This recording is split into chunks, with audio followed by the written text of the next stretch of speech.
आवाज आ रही है आपको? नहीं, मेरी नहीं, मेरी तो आ ही रही होगी। मैं डंके की आवाज की बात कर रहा हूं। इलाहाबाद से लेकर टेक्सास तक टनाटन टनाटन बजता ही जा रहा है। डंके की एक शाखा अपने उत्तराखंड में भी है, तो उसकी टनटनाहट उत्तराखंड में सुनाई देना लाजमी ही है।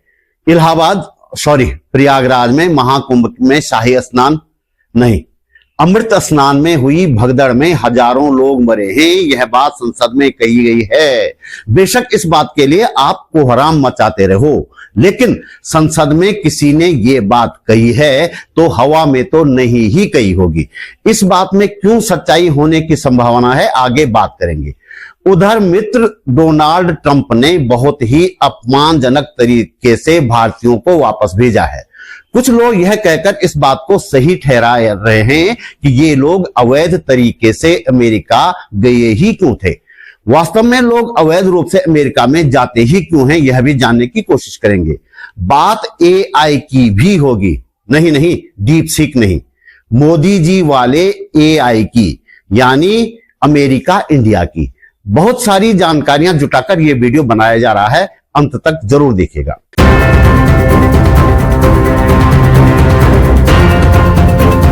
नमस्कार, बात बोलेगी चैनल पर आपका स्वागत। मेरा नाम है त्रिलोचन भट्ट और मैं करता हूं जन सरोकारों की बात महाकुंभ से ही शुरू करते हैं।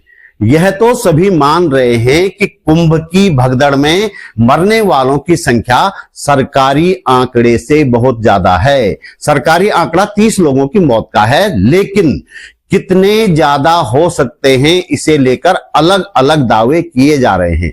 संसद में कहा जा चुका है कि हजारों लोग मरे हैं। मरने वालों की संख्या को लेकर संदेह जताए जाने के कई कारण हैं। पहला कारण तो यही है कि जो भी इन आंकड़ों पर संदेह जता रहा है उसे ट्रोल किया जा रहा है। संघ बीजेपी के निशाने पर इस समय सबसे ज्यादा ज्योतिष पीठ के शंकराचार्य अविमुक्तेश्वरानंद सरस्वती हैं, क्योंकि वे कुंभ की अव्यवस्था को लेकर सबसे ज्यादा मुखर हैं।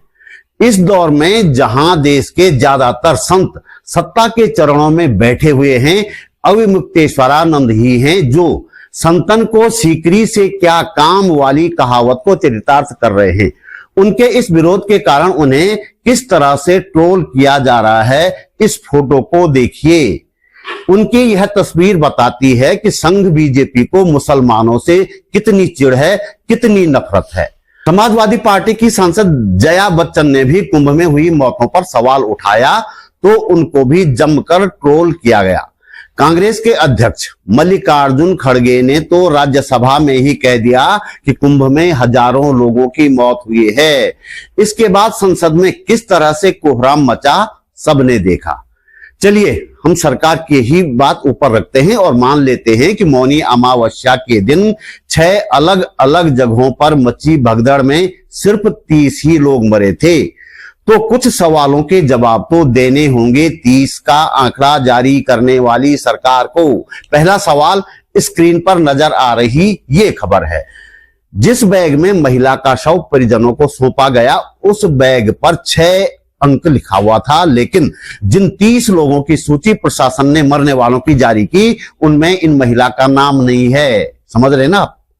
अब इस लड़की को देखिए, ये कुंभ में हल्दीराम की दुकान पर नौकरी करती थी, ठीक उस जगह जहां भगदड़ मची थी।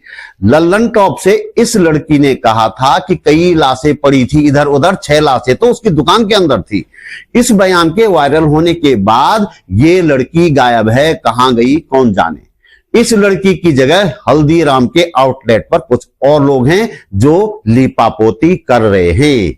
इसके बाद भी हम मान लेते हैं कि सरकार बिल्कुल सच बोल रही है, केवल 30 ही लोग कुंभ की भगदड़ में मरे हैं। तो यह तो बताना ही पड़ेगा कि हर रोज इतनी बड़ी संख्या में जो लोग अपने परिजनों को तलाश करने में मोर्चरी और अस्पतालों के चक्कर लगा रहे हैं, उनके परिजन कहां हैं साहब? 30 लोगों की मौत हुई है तो 30 के शव आप दे दो, बात खत्म करो। लेकिन आप परिजनों को शव देने के बजाय सब मांगने वालों पर इस तरह से बेरहमी से लाठीचार्ज कर रहे हैं।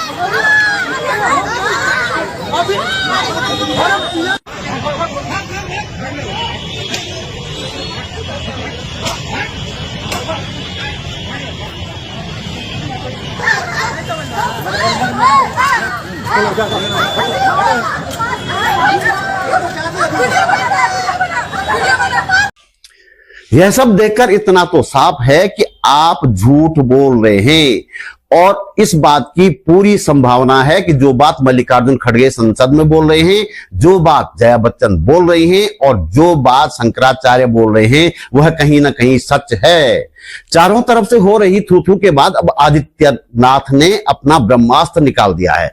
कहा है कि सनातन की सुपारी दी गई थी। अरे आदित्यनाथ जी, इस तरह के आयोजन हमेशा असामाजिक तत्वों के निशाने पर रहते हैं। सरकार का काम यही तो है कि असामाजिक तत्वों की गतिविधियों को रोके और लोगों की सुरक्षा सुनिश्चित करे। यदि आप यह कहना चाह रहे हैं कि कुंभ की भगदड़ किसी ने साजिश के तहत करवाई है, तो फिर तो आपको तुरंत अपने पद से इस्तीफा देकर अपनी गोरखपीठ लौट जाना चाहिए, क्योंकि आप कुंभ मेले में सुरक्षा व्यवस्था कायम करने में नाकाम रहे हैं। हमें पता है कि आने वाले दिनों में आप कुछ लोगों की पकड़ धकड़ भी करेंगे कि देखो देखो इन्होंने ही करवाई थी भगदड़। और वे लोग कौन होंगे हम ये भी जानते हैं। वही लोग होंगे जिनका नाम लेकर आप राजनीतिक लाभ उठाते रहते हैं और आपकी पार्टी उठाती है। कुंभ से निकलकर चलिए एआई की बात करते हैं। एआई सुनते ही आप कहीं चीन के डीप सीक के बारे में तो नहीं सोच रहे हैं? नहीं, हम डीप सीक की बात नहीं कर रहे हैं, हम तो मोदी जी वाले एआई की बात कर रहे हैं, यानी अमेरिका इंडिया की। ये वीडियो कल से आप देख रहे होंगे, एक बार फिर से देख लीजिए।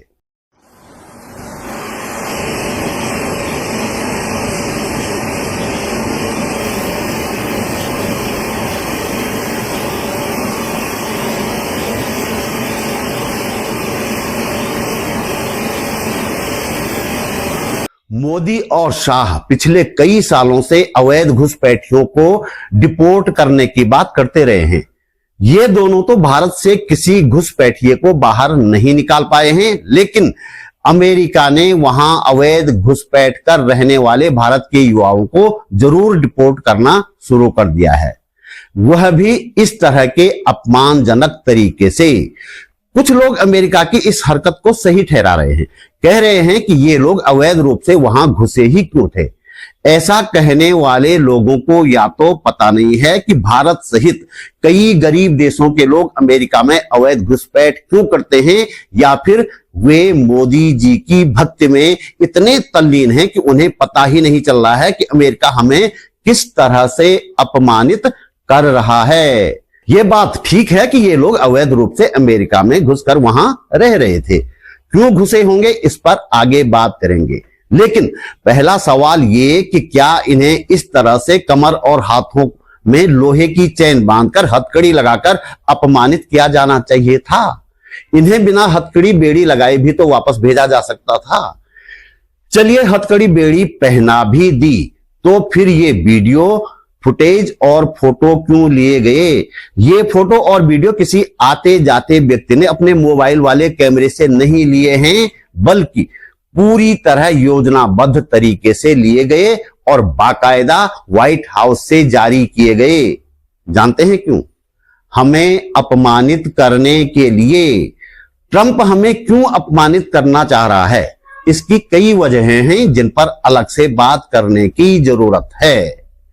ये जो भारत के लड़के हैं, ये अवैध रूप से अमेरिका क्यों जाते हैं, इसकी वजह हमारे देश की तंगहाली में छिपी हुई है। ऐसा नहीं है कि अमेरिका को इन लोगों से कोई फायदा नहीं होता। अमेरिका इनका भरपूर फायदा उठाता है, उठाता रहा है। कम मजदूरी में इनसे भरपूर काम लिया जाता है और जो ये लोग कमाते हैं उस पर अमेरिका को टैक्स भी देते हैं। ट्रंप के शपथ ग्रहण समारोह के बाद एक बिशप ने प्रार्थना सभा में ट्रंप को लताड़ा भी था और कहा था कि जिन लोगों को तुम देश से निकालने की बात कर रहे हो उनका इस देश की इकोनॉमी में महत्वपूर्ण योगदान है। लेकिन ट्रंप हमारे वालों से कम थोड़े ही हैं, किसी की बात क्यों मानेंगे वो?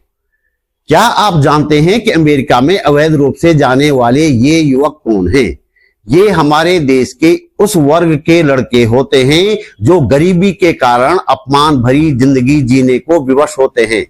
अमेरिका जाने लायक जरूरी शिक्षा हासिल नहीं कर पाते, लेकिन वहां जाकर अपनी और अपने परिवार की जिंदगी बदलने का सपना देखते हैं। ऐसे युवक कई तरह के जोखिम उठाकर, नदियों को तैरकर और कई कई किलोमीटर घने भयावह जंगलों को पैदल चलकर पार करने के बाद मैक्सिको पहुंचते हैं। इसके बाद अमेरिका में घुसते हैं। अमेरिका ऐसे हर व्यक्ति का रिकॉर्ड रखता है। इन लोगों का पासपोर्ट जब्त करता है और उन्हें शरणार्थी का दर्जा देता है। उन्हें अमेरिका अपनी निगरानी में काम करने का अधिकार भी देता है और इस तरह से ये लोग अमेरिका के लिए सस्ता श्रम होते हैं। अमेरिका का टैक्स देने के बाद वे इतना बचा लेते हैं कि थोड़ा बहुत पैसा भारत में रह रहे अपने परिवार को भेजते हैं। अमेरिका सालों साल इन सस्ते मजदूरों को अपने देश वापस नहीं आने देता। कुल मिलाकर अमेरिका को अवैध घुसपैठ से कोई दिक्कत नहीं है, क्योंकि ये अवैध घुसपैठ ये उनके लिए सस्ते मजदूर साबित होते हैं। उसे यदि इन लोगों से थोड़ी दिक्कत है भी तो उसके पीछे ड्रग्स का कारोबार है। गुजरात की एक कंपनी का नाम चीन के माध्यम से अमेरिका में ड्रग्स सप्लाई करने के मामले में आया है, जिसका खामियाजा हमें इस तरह के अपमान के रूप में भुगतना पड़ रहा है। तो दोस्तों, इस वीडियो में इतना ही। आप महसूस करते हैं कि इस वीडियो को बनाने में मैंने थोड़ी बहुत मेहनत की है और आपको इससे कुछ काम की जानकारी मिली है, तो लाइक के साथ वीडियो में कमेंट भी करें और शेयर भी करें। हमारे पास इनकम का कोई जरिया नहीं है, इसलिए यदि आप समर्थ हैं और चाहते हैं कि ये चैनल आगे बढ़ता रहे तो अपनी जेब खर्च में से एक छोटी सी राशि निकालकर आर्थिक सहयोग अवश्य करें। आप YouTube पर वीडियो के नीचे ज्वाइन बटन पर जाकर या सुपर थैंक्स पर जाकर मेरा सहयोग कर सकते हैं। डिस्क्रिप्शन में बैंक डिटेल भी है। मेरा चैनल सब्सक्राइब करें, फेसबुक पेज फॉलो करें, बातबोलेगी.com भी देखें। जल्दी मिलते हैं एक और मुद्दे के साथ, एक और वीडियो में। नमस्कार।